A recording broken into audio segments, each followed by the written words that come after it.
Hello everyone, and welcome back to our channel, Special Ed Talk. I'm your host, Dr. Kotha Hamid Abdullah. If you're new here, I'm an educational psychologist and special educator with over 25 years experience working with children with disabilities, learning challenges, and developmental delays. Today's video addresses an issue that is unfortunately all too common: teachers who are unwilling to make small accommodations for children with autism. This isn't just about one child, it's about the systematic challenges many children face in classrooms that aren't built to meet their needs. We'll explore why small changes, like sensory breaks or noise-canceling headphones, can make such a huge difference, and how empathy and collaboration can transform a child's experience at school. Whether you're a parent advocating for your child or an educator looking to create a more inclusive classroom, this video is for you. Before we begin, don't forget to like this video and subscribe and share. This helps me reach more parents that can benefit from our content. Now, let's begin.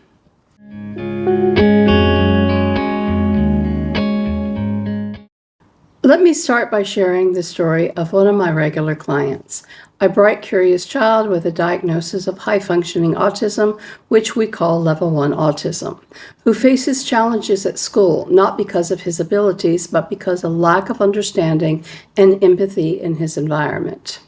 This child struggles with sensory overload. Loud noises, chaotic environments, and constant stimulation can feel overwhelming for him. Despite this, his teacher refuses to make simple accommodations, like allowing sensory breaks or using noise-canceling headphones. These small adjustments could help him manage his sensory challenges and participate in the classroom better. Instead, the teacher dismisses his needs, claiming that accommodations would disrupt the class. So let me ask you, what is more disruptive, a sensory break that allows the child to self-regulate, or a meltdown that impacts everyone in the classroom? Imagine being this child. Every day he walks into a classroom that feels overwhelming and unwelcoming. It's not that he doesn't want to learn, he does, but the environment is stacked up against him. This is why so many children with autism, ADHD, dyslexia, and so many other conditions dread going to school. It's not about their ability to succeed, but it's the lack of support that they receive. This story isn't unique. Many children with autism face similar struggles, and yet the solutions are often simple and accessible. Let's break down why accommodations are so critical. For children with autism, the classroom can be a sensory minefield. Things like the hum of the fluorescent lights, the chatter of classmates, and the unpredictability of the day can feel overwhelming. Without support, these challenges can lead to anxiety, frustration, and even behavioral issues. With some small accommodations, we can transform this experience. A 5-minute sensory break in a quiet corner can help the child recharge and refocus. You can also let a child run a short errand for you if he needs a break. Noise-canceling headphones block out overwhelming sounds and create a sense of calm, enabling the child to concentrate. Visual schedules help reduce anxiety about what is coming next. Many children thrive on predictability. Flexible seating can also help. Sometimes simply just sitting in a less crowded area can make a huge difference. These accommodations aren't luxuries, they are necessities. They create an environment where children can feel safe, supported, and ready to learn. I know that some educators worry about making accommodations. Let's address two common misconceptions. Misconception number 1, accommodations disrupt the classroom. In reality, they do the opposite. By meeting a child's sensory and emotional needs, we prevent meltdowns, distractions, and other disruptions. Accommodations create a calmer, more focused environment for everyone. Misconception number 2, it's unfair to other students. Fairness doesn't mean treating everyone the same. It means giving each child what they need to succeed. If one student needs glasses to see the board, we don't call that unfair. We call it necessary. The same principle applies to accommodations like sensory breaks or headphones. So what can teachers do to support children with autism? It doesn't require a complete overhaul of your teaching methods. Here are some simple steps. The first and most important step is to listen. Talk to the child's parents, caregivers, and therapists. These individuals know the child best and can offer insights to their specific needs, preferences, and triggers. It is also important to respect and acknowledge any professional diagnosis that the child may have. As an educator, you are not a specialist in every field, and while you may not always see the challenges a child faces in the same way as his parents or therapists, you must trust the expertise of professionals. If a child has been diagnosed with autism or any other condition, it is not your role to question or dismiss that diagnosis. Instead of focusing on whether the child fits your expectations, you should ask, what can I do to support this child based on the information provided? Showing openness and respect in these conversations builds trust and creates a foundation for effective collaboration. Inclusion is not a solo effort, it is a team effort. Work closely with school counselors, special educators, occupational therapists, or behavior specialists to develop a personalized support plan for the child.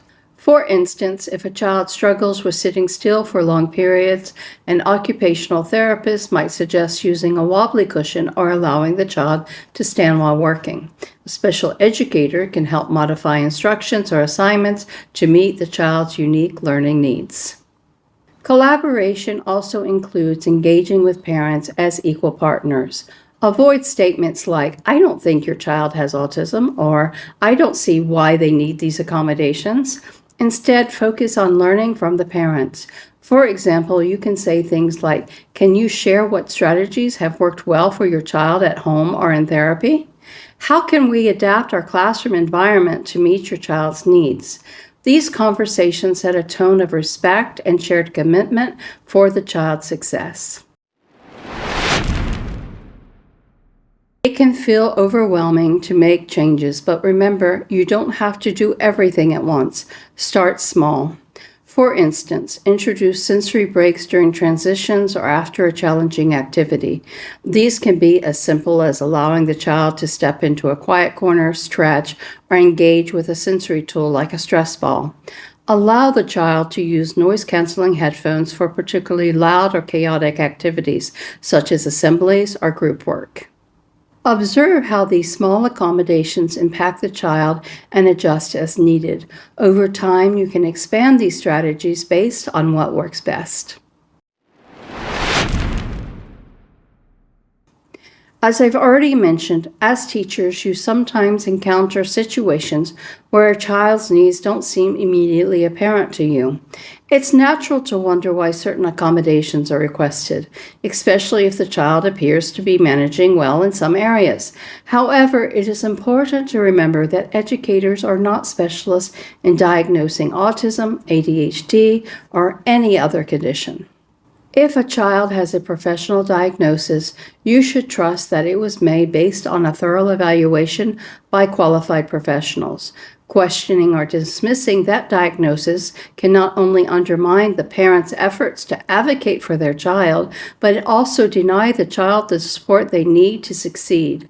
Instead of focusing on whether you personally agree with the diagnosis, you can ask yourself, how can I support this child in the way that they need?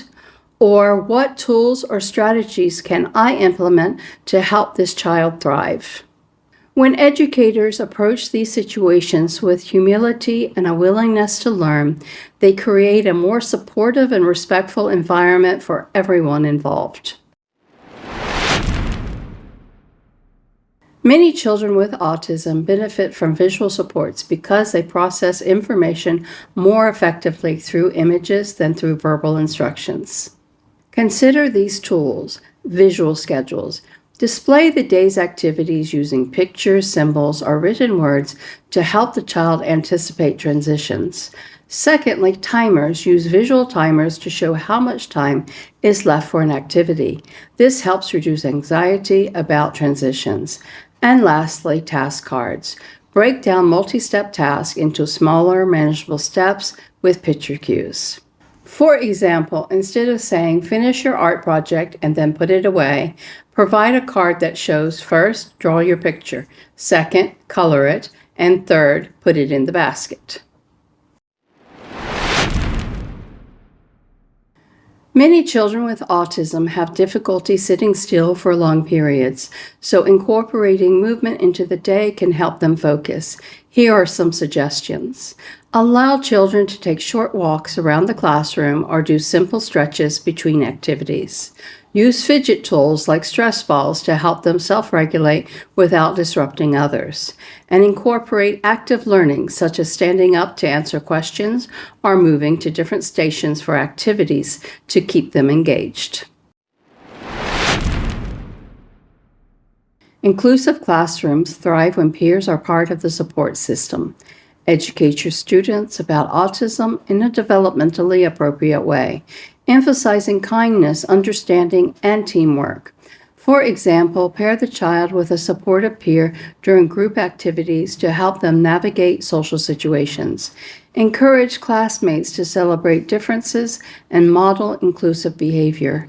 This not only benefits the child with autism, but also fosters empathy and collaboration among all students. Every child has unique strengths and interests. For children with autism, these can be powerful motivators. If a child loves trains, for instance, incorporate train-themed activities into lessons or allow them to use trains as part of a reward system. Highlighting strengths builds confidence and helps a child feel valued.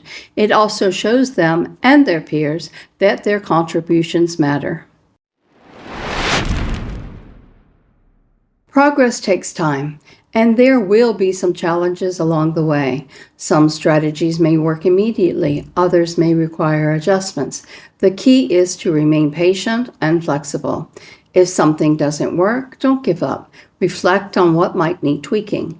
Maybe the sensory break is too short, or the instructions need to be simplified. Keep experimenting and collaborating until you find what works best for the child. Finally, be an advocate for inclusive practices in your school. Share your experiences with colleagues and administrators and encourage them to implement similar strategies. The more we normalize accommodations and inclusive practices, the better our schools will become for all children.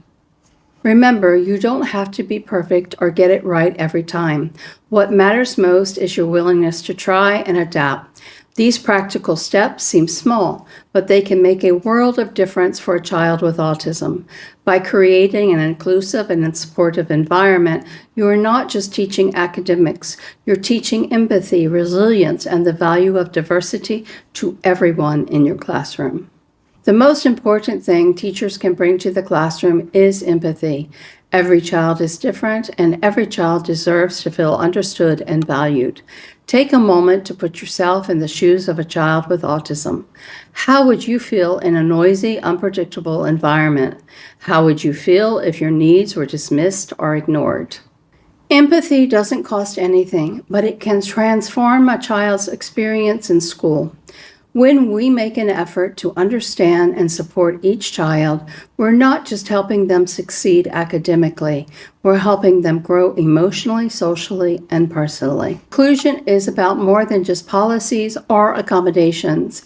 It's about kindness, understanding, and the belief that every child deserves the chance to succeed. To all the educators watching, I encourage you to take a step back and think about what you can do to make your classroom a more welcoming place. It doesn't have to be complicated. Sometimes it's the small changes, the sensory break, the headphones, the kind word that makes the biggest difference.